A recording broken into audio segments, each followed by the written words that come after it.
5 ওয়াক্ত নামাজ এমন ভাবে আল্লাহ সেট করেছেন 1 ঘন্টার জন্য যেন আপনি বাহির হয়ে না যান। আবার বিশ্বনবী সুসংবাদ দিয়েছেন, ফজরের নামাজ পড়ে যখন যোহর পড়তে যান, মধ্যখানে যেই গুনাহগুলো হয়েছে ওযু করার সাথে সাথে হাতের গুনাহ আল্লাহ মাফ করে দেয়।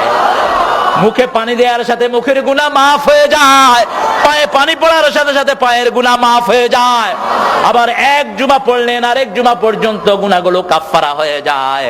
এই অবস্থায় যদি আপনি তওবা করেন, একদম মাসুম করে আল্লাহ বের করে দেয়। সেজন্য বিশ্বনবী বলেছেন 5 ওয়াক্ত নামাজ হলো ওই নদীর মতো।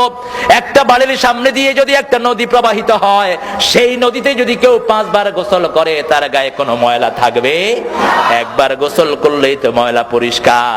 ফজর দিলেন, ফজরের একটু পরেই দিলেন যোহর, যোহরের একটু পরে আসর, আসরের একটু পরে মাগরিব, মাগরিবের পরে শাসরা নাই, এমন ভাবে সাজিয়ে দিলেন। ঘুমাইয়া কাজা করেছো ফজর, তখনও জাগনি, যখন যোহর, হেলায় খেলায় কেটেছে আসর, মাগরিবের ওই শুনিয়া যান, এখনো জমাতে হওরে শামিল, এখনো এসাতে আছে স্থান, বাজিছে দামামা বাদরে আমামা, শির উঁচু করি মুসলমান, দাওয়াত এসেছে নয়া জামানার, ভাঙা কেল্লায় উড়ে নিশান। আলহামদুলিল্লাহ বলেন।